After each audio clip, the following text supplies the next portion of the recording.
wewe umelipa taxes, kwa hivyo una haki ya kupata maendeleo. Kenya nzima haistahili kuwa ati wa mlengo fulani alipigia mtu fulani kura sasa kwa wanapata leo. Hakuna jambo kama hilo.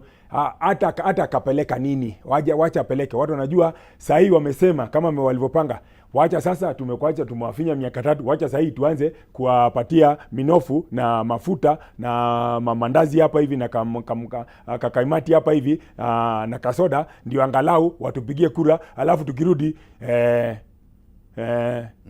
kwa hivyo sio wajinga wa Kenya. Tafadhali unapozungumza na Mkenya lazima umheshimu akili yake. Hapa ndio Kenya hii nchi, mimi naamini amongst the top 3 or 4 countries dunia mzima ambao wako na brains timamu kabisa. Wakenya ni werevu sana. Wao utakuja watatabasamu na wewe, lakini ukishatoka wanajua haya sawa, wakati amekuja ametudanganya kao tuada, tufanye nini, tuendelee na zetu zile. Lakini ukija na pesa tutakuja tukushangilia. Wale ulipo pale kabla hujatoa pesa tutakushangilia. Lakini hao alafu baada ya kushangilia tunakwambia hiyo ni tax. Ukishafika kule kwako tunarudi nyumbani kwetu, hiyo ni tax yetu sisi tumekula. Kwa hivyo hiyo ni tax yetu ambayo sisi tumekula. Kwa hivyo sisi tunasimama na mlengo. Hawa wanataka kujikomboa, hawataki hiyo pesa ndogo unawapatia. Hawa wanataka kujikomboa, wafanye irrigation, waletewe maji, wafanye irrigation. Wanastahili, wao wanataka kufanya biashara, wanataka kujiwezesha. Kenya wataki kutegemea wewe handout. Lete handout tukule siku 2. Alafu baada ya wewe kuondoka sisi tunakungojea ile tarehe ya mwezi wa 8 2027. Lakini hao wa Kenya mheshimiwa, ndio wale ambao walimchagua rais aliyeko, na ndio hao ambao sasa hivi wanatoa malalamishi kwamba rais aliwahadaa wakati ambapo alikuwa anafanya kampeni zake. Sasa imebadilika vipi wakawa kwamba hivi sasa ni tofauti? Mwanzo kuna tabia za watu na mtu. Kuna watu ambao wanaweza, umemwona Kalonzo kwa miaka mingi, yeye si mtu wa uongo ama wa kudanganya watu ama wa kwenda kushoto alafu anakuambia twende kushoto alafu tutafanya kushoto alafu anafanya kulia.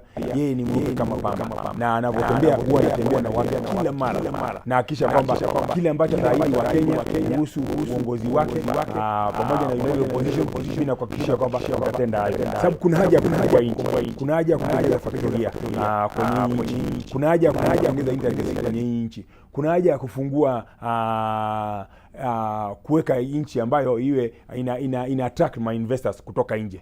Sio investors ambao wanakuja wananunua kitu, ni investors wa ng'ambo wananunua kitu, lakini actually ni wewe umenunua asilimia 78 ni wewe umenunua hiyo kampuni, alafu lakini ukaregister kampuni kule ng'ambo, alafu ni wewe tu unataka kufinya wa Kenya kama inavyoendelea hivi sasa. Naam. Katika chaguzi ambazo tunatarajia za chaguzi ndogo mwezi Novemba. Naam. Chama cha Wiper labda kina wagombea wangapi? Zile 24. Kina wagombea kadhaa, siwezi kukumbuka wote. Kina wagombea kadhaa. Kuna mgombea Magarini kule ambaye tuna haki atafanya vizuri, tena vizuri sana. Kina wagombea wa MCA hapa hivi Kariobangi North, hata kule Nyanza kuna wagombea kwenye hivyo viti vya upande huo. Kwa hivyo lakini sisi tumeelewana kwa viti vya kama Malava tumewachia ndugu zetu kiti ya Mbere kule. Kuna mgombea wa naamini DP. So kwa hivyo sisi tunafanya kazi kwa pamoja bila kupingana wala kubishana. Kuna haja saa zingine ndugu yako akisema na nahitaji hiki, unamwachia. Ama ukiona ndugu yako anaweza vizuri kukushinda wewe, unamwachia na unamunga mkono na tunatembea pamoja. Sisi kama United Opposition tutatembea pamoja kuwaitishia viti ndugu zetu ambao wanagombea na dada zetu ambao wanagombea hivyo viti za hii by election ambao ipo saa hii. Na waki ya kwamba mtajionea. Mtajionea. Naam. Unapotazama vile ambavyo labda maandalizi yalivyo kutoka katika pande pinzani, upande wa serikali, upande wa upinzani. Naam. Unaona hizi siasa kulingana na matokeo yake itabadilisha siasa za 2027 kwa kiwango gani? Mwanzo watu wameanza kuzungumzia kuhusu sera sana, na licha ya wale ambao wanataka kupaka watu fulani matope, kile cha muhimu sisi tunachozungumzia sana ni mambo ya sera. Tukishachaguliwa tutafanya nini? Tukishachaguliwa tutafanya nini? Na pia kama kuna mtu ambaye anakosoa, mnastahili kusema fulani anakosea. Kuna mtu anakosea, mnasema fulani anakosea, amekosea na hili na anastahili kufanywa hivi. Kwa hivyo nyinyi wananchi kama Wakenya muamue ya kwamba tutafanya hili ama lile. Kwa hivyo kwa sasa nina waki ya kwamba chama cha United Opposition ndio kita mwezi wa 8 mwaka wa 27.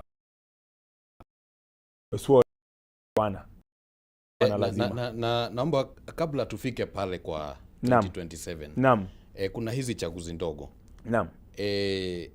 Zitabadilisha aje siasa kulingana na wewe na matokeo yale ambayo yatapatikana pale? Hapana, hakuna kubadilisha kwa siasa ambako kwa sababu ya matokeo ambayo yatapatikana pale.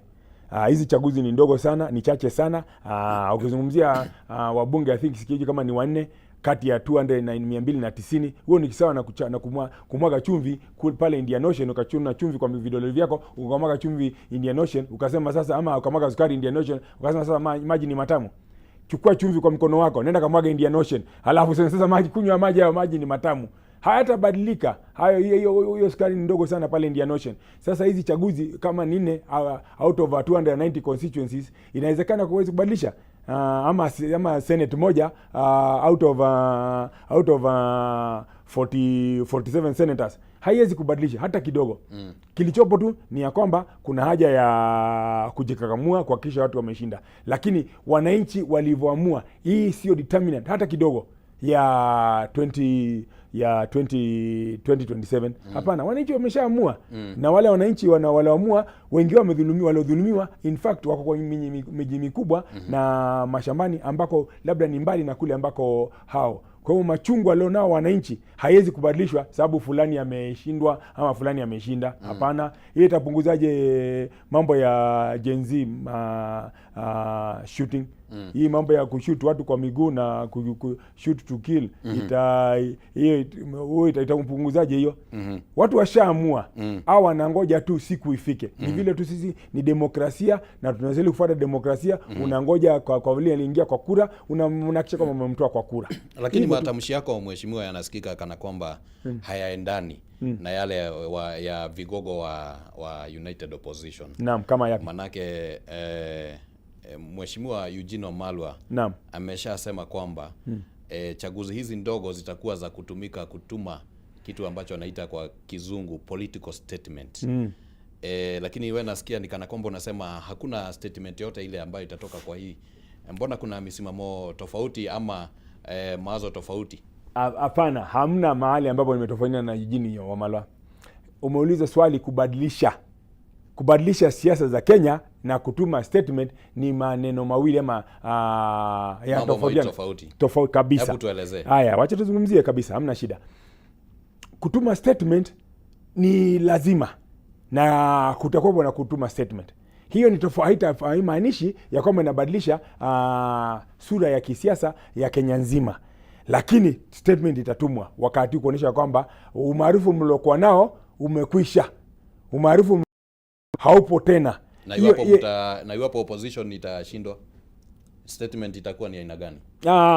Sitakuwa uchaguzi umefanyika na uchaguzi umefanyika na mmeshinda, labda kwa bahati nzuri mmeshinda.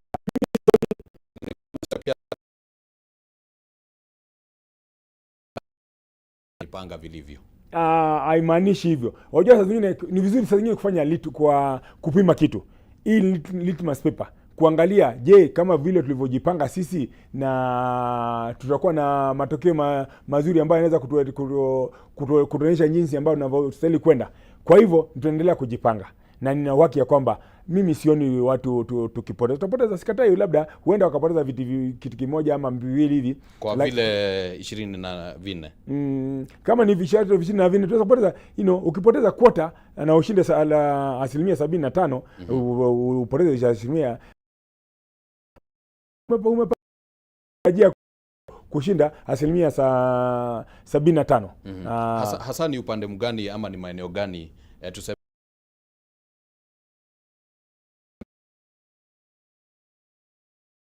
na DP hapo Mbeere mimi na wake tutaperform vizuri, kwa hivyo kwa hizo eneo. Naam. Kumekuwa na mkutano ambao umeangaziwa katika gazeti moja hapa kati ya Rais William Ruto na kinara wa chama cha KANU. Kwanza labda nisikie maoni yako. Kinara chama cha KANU labda ni mojawapo wa vyama ambavyo mnazingatia katika chama upande wa upinzani. Kila Mheshimiwa Gideon Moi ana haki kukutana na kila mtu yote, Mkenya yote, ili kuachieve malengo yake. Mheshimiwa Gideon Moi ni candidate wa kiti cha Senate cha Baringo. Yeye ana haki kukutana na Mkenya yote ambaye anataka kukutana na yeye. Mlengo wa United Oppositions hautegemei kama fulani kakutana na fulani ama fulani hajakutana na fulani. Kwa hivyo sisi tuko united kama United Opposition, na hakuna mahali ambapo tutabanduka. Wale ambao tunatembea na wale ambao umeona kwenye runinga, hakuna mtu hata mmoja utamuona kibanduka. Sisi niko na haki kwenye debe, tutakuwa sote. Hamjafanya labda upinzani haujajaribu kujaribu kuzungumza na Gideon Moi ili ya kwamba akaweze kuwa upande huu wa upinzani? Hakuna mtu ambaye amekatazwa kuja kwa upinzani. Na since watu wanazungumza kila mara, hakuna mtu ambaye anazuia opposition. Kama unaona hapo opposition ndio panafaa, unataka kusimama na wananchi, ndio usimame na wananchi. Kama unaona wewe unataka kusimama upande ule mwingine sababu kuna interest pia zako specific, wewe uko na haki kusimama upande ule unaotaka. Lakini kwa sasa sisi tuko united na tutabakia tukiwa united bila tashwishi wala pingamizi zozote. Lakini so kila Mkenya anaalikwa kuja United Opposition, na yule ambaye anaona labda hapo sipo pazuri, anataka kusimama na wananchi waliodhulumiwa, pia ana haki kwenda anakotaka kwenda. Hatumzui mtu yeyote, na situzungumza kushoto wala kulia kuhusu endapo fulani anastahili kuja ama fulani anastahili kuja. Hapana, tuko na viongozi wengi kutoka eneo zote. Naam. Sana kwamba